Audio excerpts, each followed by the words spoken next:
नमस्कार, पद्मेश 24/7 में आपका स्वागत है। मैं हूं अर्चना मिश्रा। सबसे पहले एक नजर आज की हेडलाइंस पर।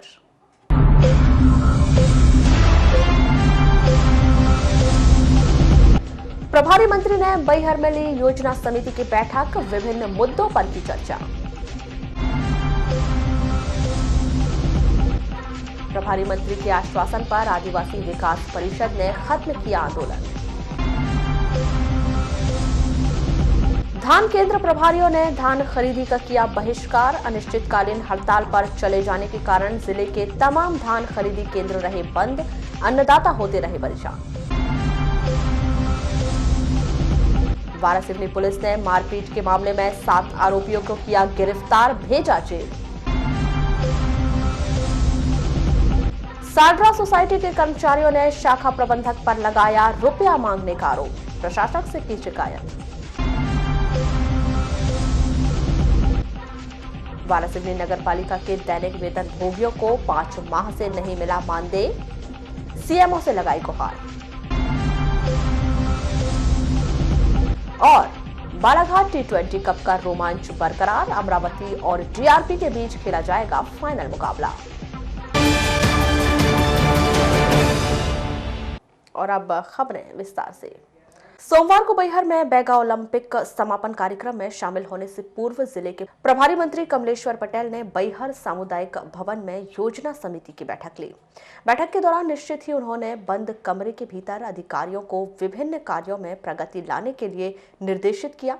इस दौरान चर्चा करते हुए उन्होंने विभिन्न मुद्दों पर बड़े विस्तार से चर्चा की।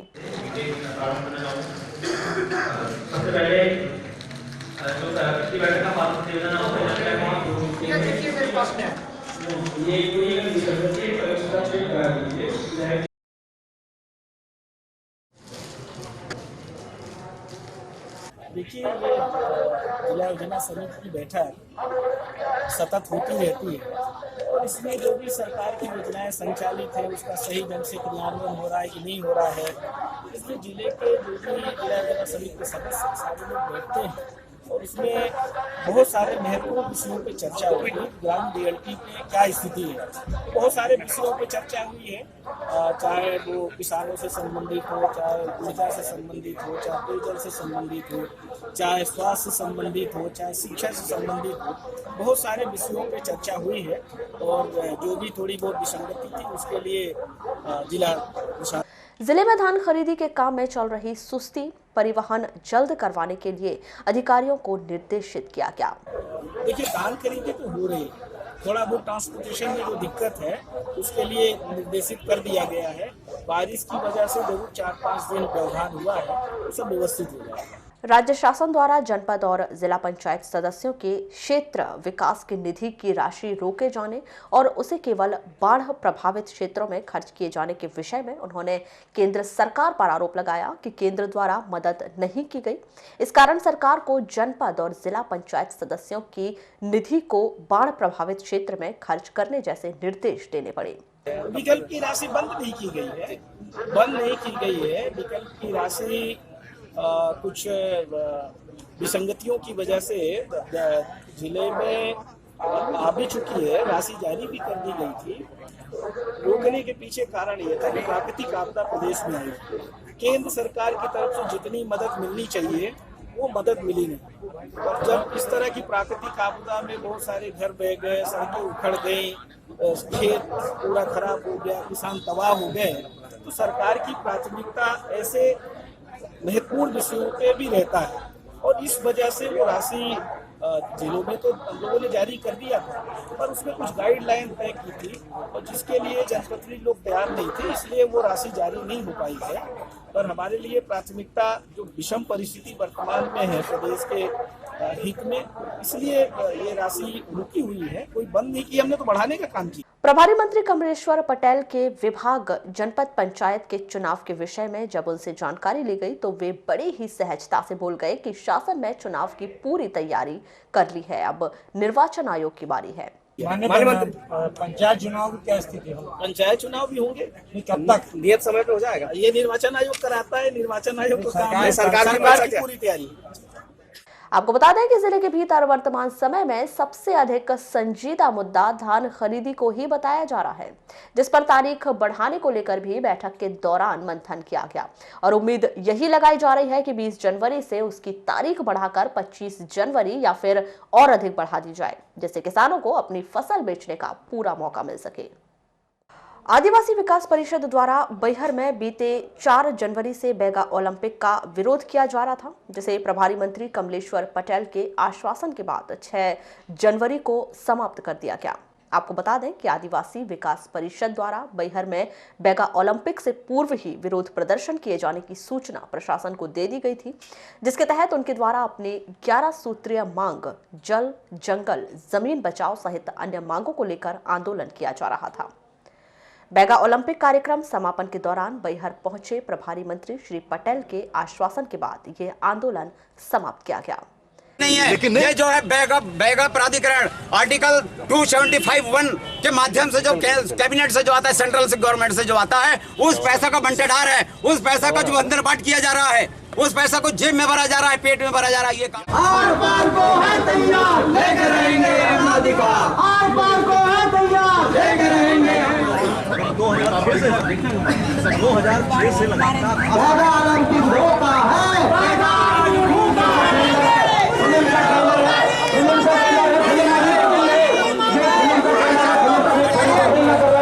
संविधान के कानून को अवहेलना कर रहे हैं, इनके साथ जो है 112 है।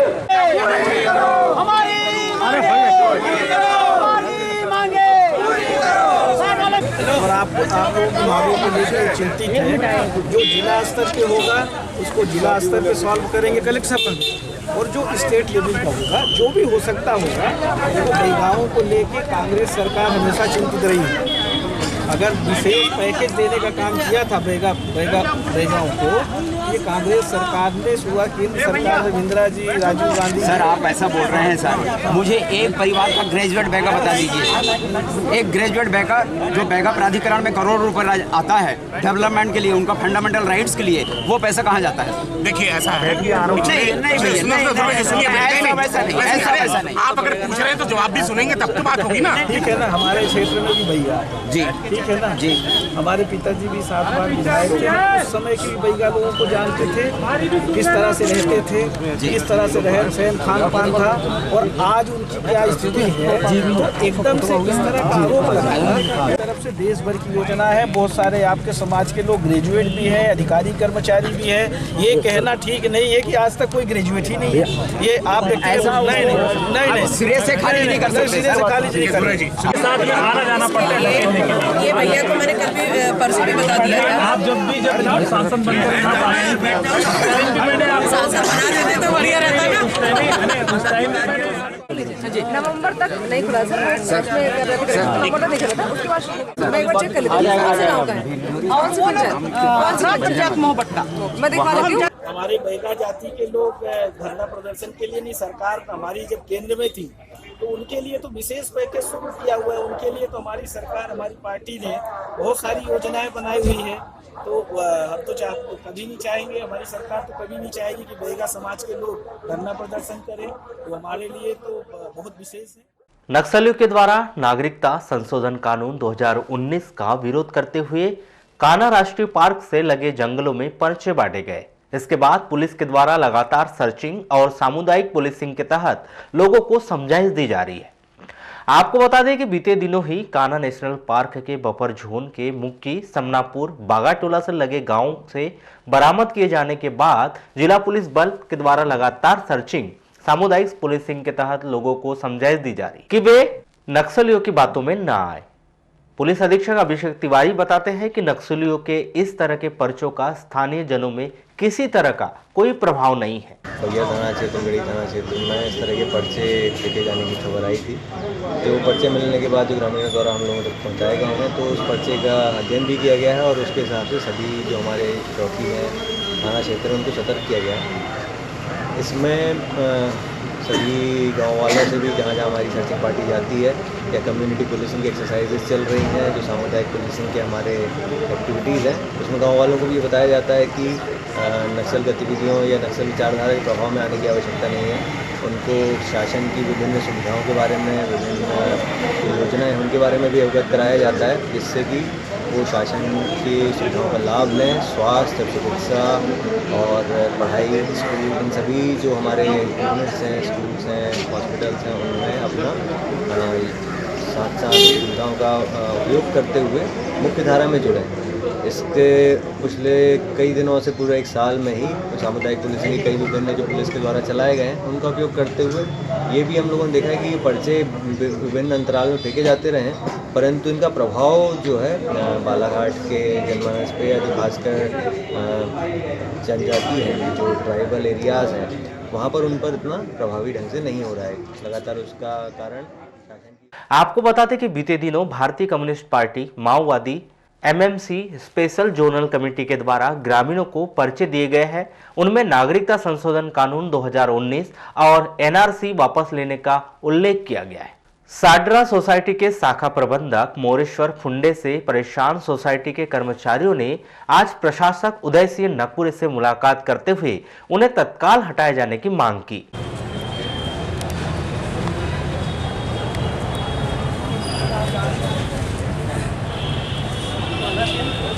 कर्मचारी झुम्मक लिल्लारे ने बताया कि सोसाइटी प्रबंधन के द्वारा कर्मचारियों से अवैधानिक तौर पर राशि की मांग की जाती है। इसके अलावा वेतन वृद्धि के आदेश को भी उनके द्वारा स्वीकार नहीं किया जा रहा है, जिससे कर्मचारी काफी परेशान है और कर्मचारियों ने उन्हें तत्काल न हटाए जाने पर आंदोलन की बात कही है। हाँ, समस्या ये है, जो शाखा प्रबंधक है ये हमको बहुत परेशान करता है। क्या नाम है उनका? एमएस कुंडे। कहाँ पर पदस्थ हैं? साडरा ब्रांच प्रबंधक हैं। हाँ, शाखा प्रबंधक। किस प्रकार की दिक्कतें हो रही हैं आपको? ये दिक्कत हो रही, वेतन वृद्धि में भी दिक्कत डाल दिया है और हर सेल्समैनों से हर माह 500 रुपये मांगता है। हर कर्मचारियों से 500 रुपये लाभ, और नहीं दोगे तो मैं देख लूँगा। हाँ, इसको हटाना है, इसको तत्काल में हटाया जाए, और नहीं तो एक दिन साडरा ब्रांच में आक्रोश होकर के अपने को हड़ताल में बैठना पड़ेगा। कितने कर्मचारी हैं वहाँ पर? पूरी समिति में 40 कर्मचारी। अच्छा, तो सभी के साथ? हाँ, सभी के साथ में वैसे व्यवहार करता है। सभी कर्मचारी परेशान हैं। तो प्रबंधक के द्वारा जो पैसे की मांग की जाती है, राशि मांग की जाती है, तो इसमें क्या कार्रवाई? आप उसका दिखवाते हैं, जांच कराते हैं कि क्या है वास्तविकता, तो कार्रवाई होगी अगर सही है तो। प्रशासन के द्वारा धान खरीदी की समुचित व्यवस्था न कराए जाने से नाराज जिले के तमाम धान खरीदी केंद्र के प्रभारियों ने आज से अनिश्चितकालीन हड़ताल शुरू कर दी है। सभी कर्मचारियों ने जिला सहकारी बैंक परिसर के सामने लामबंद होकर प्रशासन के खिलाफ जमकर नारेबाजी की। बैंक कर्मचारी की हड़ताल की वजह से जिले के तमाम धान खरीदी केंद्रों में धान खरीदी नहीं हो पाई।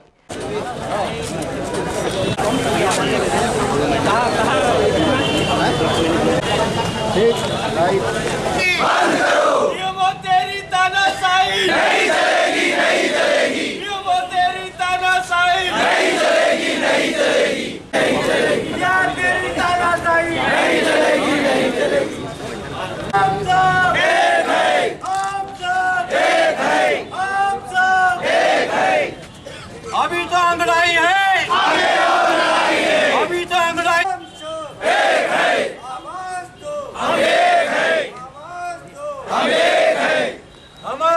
इस संदर्भ में कर्मचारी संगठन के जिला अध्यक्ष ने बताया कि धान खरीदी केंद्र से धान का उठाव न किए जाने के कारण काफी विषम की स्थिति हो गई है और इसका जवाबदार धान केंद्र प्रभारी को ही ठहराया जाता है। वहीं धान खरीदी केंद्रों में धान सड़ रहा है, जिसकी ओर प्रशासन का ध्यान नहीं है। इसके अलावा हमारी अन्य मांगे हैं जिसको लेकर यह हड़ताल की गई है। जब तक लिखित आदेश प्राप्त नहीं होंगे तब तक यह हड़ताल जारी रहेगी। तो धान की जो विडम्बना आई है और इतना जो धान सड़ चुका है, तो इसलिए हमने ये अब आवेदन निवेदन बहुत करते हैं अभी तक। अब हम निराश हो चुके हैं और निराश हो चुके जब सारी जिम्मेदारी हमारी हो जाती है तो फिर हम धान किस लिए खरीद रहे हैं? हमारे पास में ना भंडारण की व्यवस्था है, ना कोई चीज़ व्यवस्था है। सोसाइटी में कोई ऐसा फ्लैट प्रोग्राम तो है नहीं है जिसमें आपने भी देखा होगा। तो ये ऐसी कंडीशन निर्मित हुई है कि आज जो स्थिति दहलाने वाली है कि हमारा कर्मचारी इतना बोझ नहीं झेल पाएगा, इसलिए मजबूरन हमें ये निर्णय लेना पड़ा है। और 3 तारीख से हमारी अनिश्चितकालीन हड़ताल जारी है। माननीय कलेक्टर महोदय से मेरी वार्तालाप हुई थी और उनमें मैंने यही कह दिया, साहब ये आपके ऊपर डिपेंड करता है, कल चालू रहेगा या बंद रहेगा। तो अब आज जो बात हो रही है, अगर कोई समाधान निकल आए, जब तक राइटिंग में समाधान नहीं निकल आए, अभी तक मौखिक में समाधान निकलते आया, हमने काम करता गया है। कलेक्टर महोदय के आश्वासन के ऊपर हमने पूरा काम करते रहा है। सोसाइटियों में जो धान खरीदी हुई है, बीच में परिवहन नहीं हो पा रहा था और उसका कारण ये भी था कि बारिश भी हो गई थी और अब परिवहन धीरे धीरे चालू हो रहा है। अब हमारे जो सोसाइटी के कर्मचारी है उनकी कुछ मांग है और कभी उनका निराकरण हो जाएगा। प्रशासन से उनकी बात होने वाली है, चर्चा होने वाली है, उसमें उसका सॉल्यूशन निकल जाएगा। मध्य प्रदेश सरकार के द्वारा बच्चों को पौष्टिक आहार देने के लिए अप्रैल माह से सभी आंगनवाड़ी केंद्रों में नाश्ते में अंडे देने का निर्णय लिया गया है, जिसके विरोध में अखिल भारतीय वैश्य महासम्मेलन के द्वारा मुख्यमंत्री कमलनाथ के नाम एक ज्ञापन प्रेषित कर अपने इस निर्णय को वापस लिए जाने की मांग की है। वैश्य महासम्मेलन के द्वारा सोमवार को कलेक्ट्रेट और एसडीएम कार्यालय में सौंपे गए इस ज्ञापन में बच्चों को मांसाहार की जगह शाकाहारी भोजन दिए जाने की बात कही गई है, जिसमें उन्होंने महात्मा गांधी, संत मुनियों, सनातन धर्म आदि के द्वारा शाकाहार भोजन को अपनाने के आह्वान को दोहराते हुए मध्य प्रदेश सरकार के द्वारा लिए गए इस निर्णय को वापस ले जाने की मांग की। साथ ही मांग पूरी न होने पर आंदोलन का रुख इख्तियार करने की चेतावनी दी है।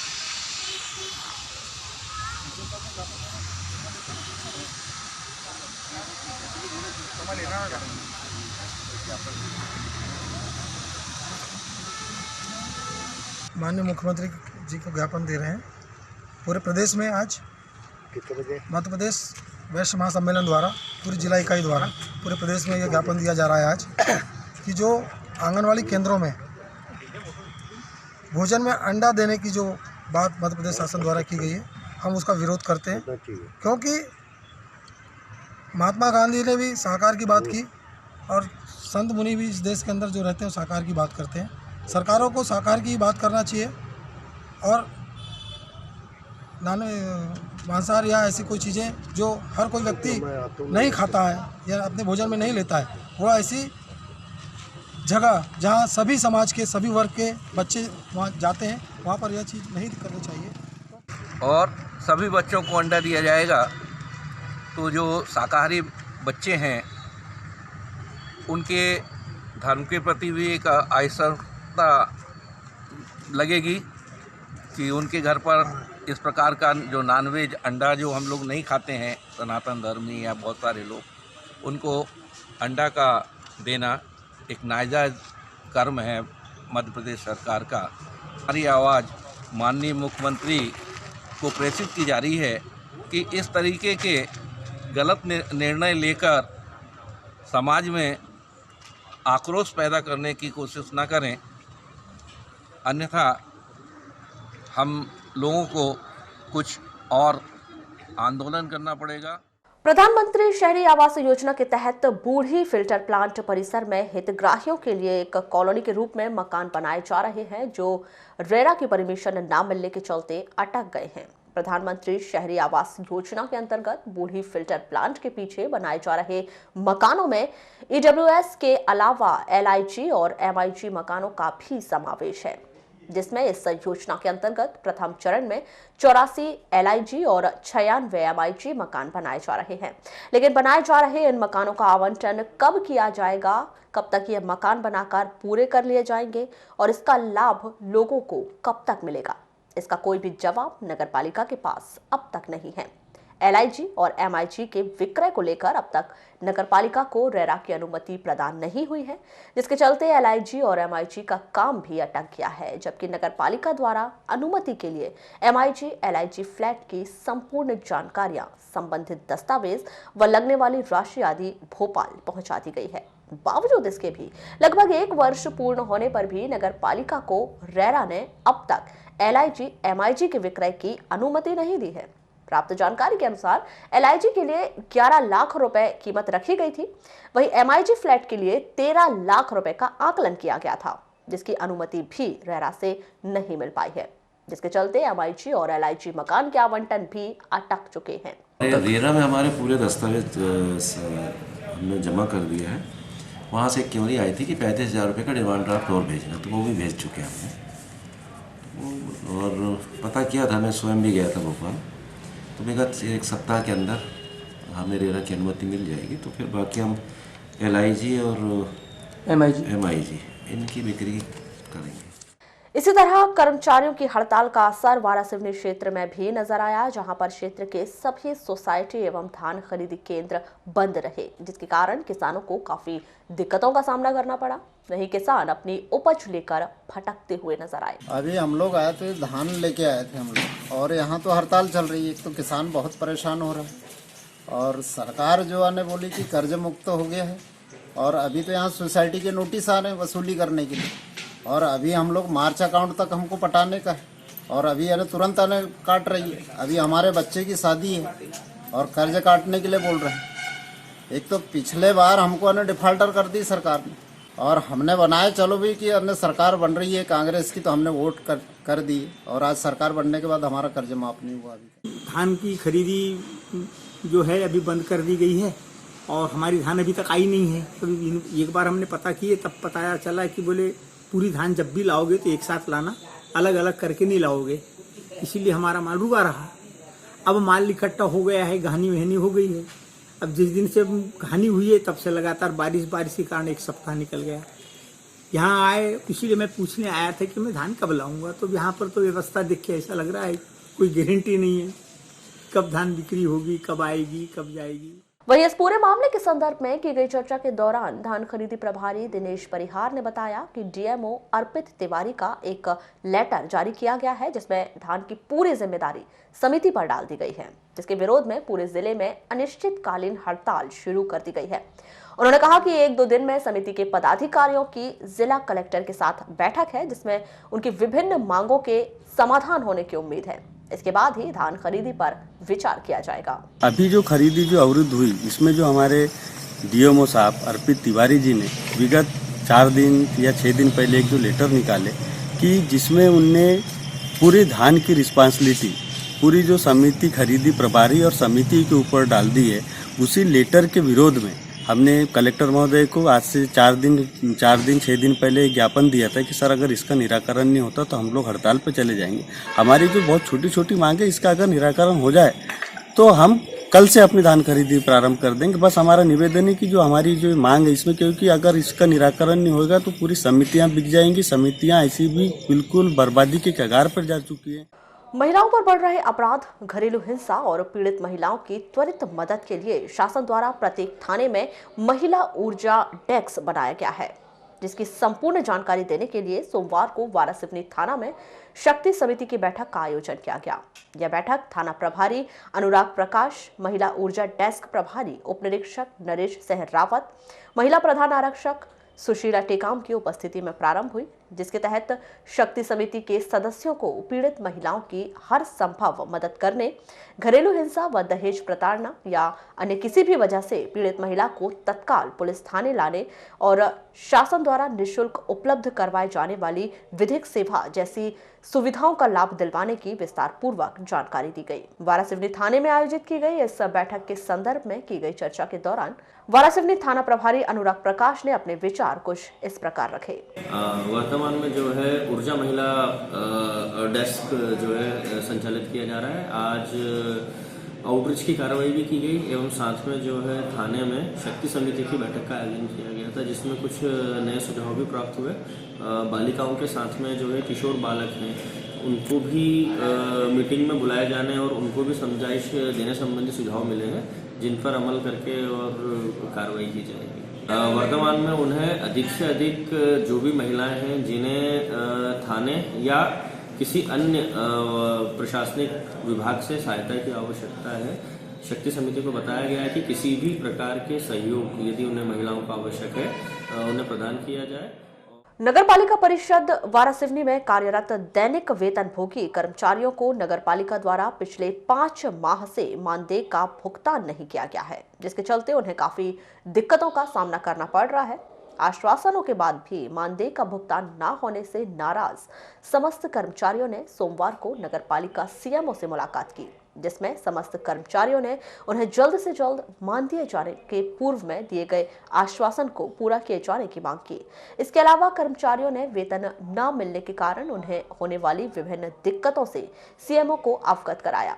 साथ ही इन कर्मचारियों ने जल्द से जल्द मानदेय न मिलने पर आगामी समय में ठोस रणनीति बनाए जाने की चेतावनी दी। इस पूरे मामले के संदर्भ में की गई चर्चा के दौरान नगरपालिका कर्मचारी नंदकिशोर पांडे ने बताया कि गत दिनों पूर्व दैनिक वेतन भोगियों को 5 माह का वेतन न मिलने को लेकर अनिश्चितकालीन हड़ताल पर जाने के लिए एसडीएम और सीएमओ को ज्ञापन सौंपा गया था, जिस पर दोनों अधिकारियों के द्वारा विचार विमर्श कर 5 जनवरी के पूर्व 5 माह का वेतन देने की बात कहते हुए आगामी दिनों में वेतन क्लियर का महीने का वेतन करने का आश्वासन दिया गया। लेकिन आश्वासन स्वरूप कार्य न करने पर नगरपालिका सीएमओ से मुलाकात कर चर्चा की गई, जिन्होंने आश्वासन दिया कि 2 दिनों में सभी के वेतन कर दिया जाएगा। 5 तारीख का समय मस्टूल का, तो 5 तारीख का संडे पड़ गया।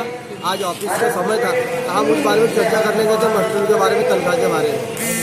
तो आज भी हमको आश्वासन नहीं मिला है कि हमारी डीडी आ जाएंगी जबलपुर से, आज शाम तक डीडी आ जाएंगी बोले, और जो वसूली का पैसा है वो हमको 2 महीने की बोले मंगल या बुधवार तक दे दिया जाएगा बोल रहे हैं। आश्वासन नहीं मिला और कुछ तो उन्होंने बुधवार मंगलवार तक का समय मांगे हैं, कल तक का आज शाम तक डीडी आ जाएंगी बोल रहे हैं।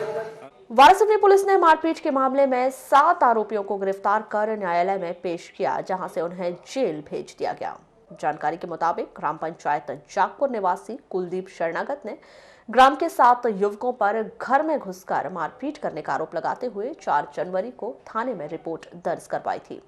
पुलिस से मिली जानकारी के अनुसार जागपुर निवासी कुलदीप शरणागत अपने घर में अपने मित्र के साथ बैठा हुआ था। उसी समय गांव के युवक हेमचंद सहारे, खेमचंद सहारे, कपूरचंद सहारे, शुभम सहारे, मनोज सहारे, धर्मचंद सहित अन्य लोगों ने इस घटना को अंजाम दिया था। 4 जनवरी 2020 को जो शाम 7:30 बजे की घटना है, जिसमें हेमचंद शरणागत जो है उसे उसकी रिपोर्ट पर प्रकरण कायम किया गया था। इसमें कुल 7 आरोपी थे, जिनकी गिरफ्तारी आज कर ली गई है। उपरोक्त आरोपियों पे 452, 147, 294, 323, 506, 149 IPC का प्रकरण कायम किया गया था। आरोपियों की गिरफ्तारी जागपुर गाँव से ही की गई। बालाघाट क्रिकेट क्लब के बैनर तले नगर के मुलना स्टेडियम में बालाघाट T20 कप खेला जा रहा है। आज क्रिकेट के रोमांच में 2 सेमीफाइनल मैच खेले गए। पहला मैच देवधर क्लब वारासिवनी और डीआरपी के बीच खेला गया, जिसमें डीआरपी ने बेहतर प्रदर्शन करते हुए 35 रनों से मैच जीत लिया। वहीं दूसरा सेमीफाइनल अमरावती और एडवोकेट 11 के बीच खेला गया, जिसमें अमरावती की टीम ने 5 विकेट चटकाकर फाइनल में जगह बनाई। 7 जनवरी को अमरावती और डीआरपी के बीच फाइनल मुकाबला खेला जाएगा। लालबर्रा स्थित विश्राम गृह में आज सहयोग एक मिशन एक सेवा संस्था के तत्वाधान में आवश्यक बैठक का आयोजन किया गया। इस बैठक में कार्यक्रम संयोजक पूर्व जनपद अध्यक्ष कैलाश अग्रवाल सहित अन्य वरिष्ठ जन शामिल हुए। इस बैठक में 12 जनवरी को स्वामी विवेकानंद जयंती के अवसर पर विशाल रक्तदान शिविर के आयोजन को लेकर सभी के द्वारा दिए गए सुझाव के तहत कार्यक्रम की रूपरेखा तैयार की गई। पद्मेश से चर्चा में कार्यक्रम संयोजक पूर्व जनपद अध्यक्ष कैलाश अग्रवाल के द्वारा आवश्यक जानकारी दी गई। बैठक का प्रमुख विषय था 12 जनवरी को स्वामी विवेकानंद जी की जयंती में प्रतिवर्षानुसार सहयोग संस्था द्वारा रक्तदान शिविर का आयोजन किया जाना है, तो उस विषय में चर्चा थी। और हमारा प्रयास है कि अधिक से अधिक साथी हमारे रक्तदान करें। पूर्व में भी 3 अगस्त को जिला चिकित्सालय की आगरा पे हमने रक्तदान शिविर कराया था, तो 120 यूनिट ब्लड डोनेशन यहाँ से हुआ था। हम चाहते हैं इस बार भी 120 यूनिट से ऊपर हम लोग रक्तदान करें। लालबर्रा क्षेत्र अंतर्गत ग्राम पंचायत बोरी के किसानों ने आज तहसीलदार को ज्ञापन सौंपकर अपनी समस्या से अवगत करवाया। किसानों ने बताया कि अधिक वर्षा एवं ओलावृष्टि से रबी की फसल गेहूं, चना एवं सरसों आदि पूरी तरह से नष्ट हो चुकी है, जिसका निरीक्षण कर किसानों को उचित मुआवजा दिलवाया जाए। इसी प्रकार पंचायत चंदपुरी सरपंच साजिद खान के नेतृत्व में ग्रामीण कृषक तहसील कार्यालय पहुंचे और अतिवृष्टि और ओलावृष्टि से हुई फसल नुकसानी का सर्वे करवाकर जल्द से जल्द 100% मुआवजा दिए जाने की मांग संबंधी ज्ञापन सौंपा। पैसे लगाता है, मेहनत करता है, साल में एक बार खेती आती है, पर वो भी ये ऐसी अति वर्षा पाला ओले से यदि नष्ट हो जाए तो किसान तो बेचारा बेकार हो जाता है। किसान चाहता है कि सरकार में यदि प्रावधान है तो सरकार हमारी सहायता करे और हमारा जो नुकसान हो उसकी भरपाई हो। और उसके लिए हमने 30 तारीख को सुबह भी आवेदन दिए थे बल्लारपुर वालों के साथ में, सब मिलकर किसानों ने, 200-300 किसान थे।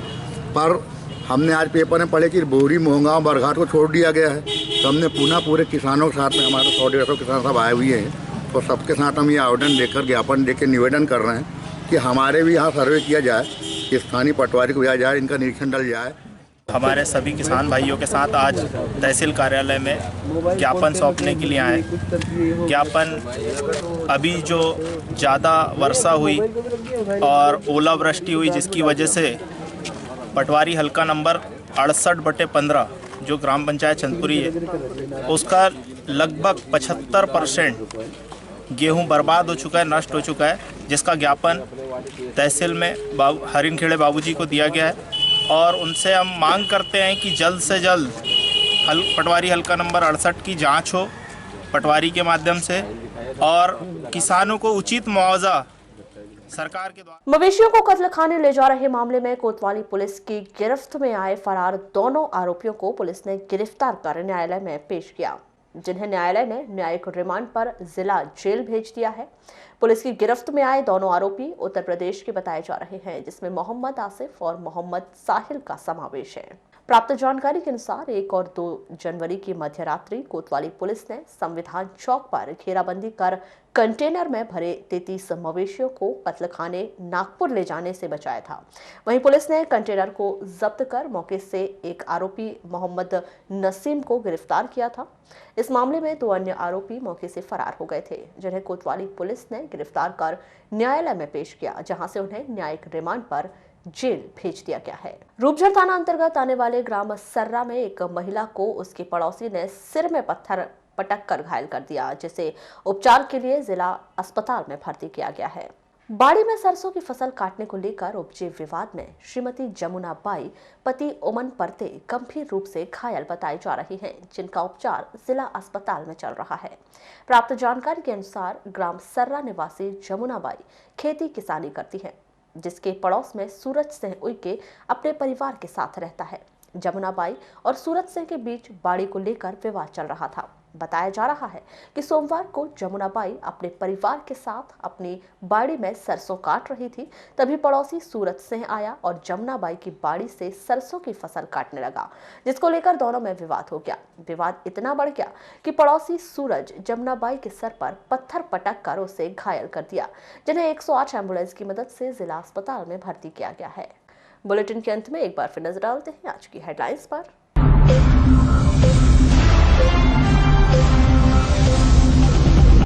प्रभारी मंत्री ने बैहर में ली योजना समिति की बैठक, विभिन्न मुद्दों पर की चर्चा। प्रभारी मंत्री के आश्वासन पर आदिवासी विकास परिषद ने खत्म किया आंदोलन। धान केंद्र प्रभारियों ने धान खरीदी का किया बहिष्कार, अनिश्चितकालीन हड़ताल पर चले जाने के कारण जिले के तमाम धान खरीदी केंद्र रहे बंद, अन्नदाता होते रहे परेशान। वारासिवनी पुलिस ने मारपीट के मामले में 7 आरोपियों को किया गिरफ्तार, भेजा जेल। साडरा सोसाइटी के कर्मचारियों ने शाखा प्रबंधक पर लगाया रुपया मांगने का आरोप, प्रशासक से की शिकायत। वारासिवनी नगर पालिका के दैनिक वेतन भोगियों को 5 माह से नहीं मिला मानदेय, सीएमओ से लगाई गुहार। और बालाघाट T20 कप का रोमांच बरकरार, अमरावती और डीआरपी के बीच खेला जाएगा फाइनल मुकाबला। तो ये थी अभी तक की खास खबरें। अगले न्यूज बुलेटिन के साथ फिर मुलाकात होगी, तब तक के लिए नमस्कार।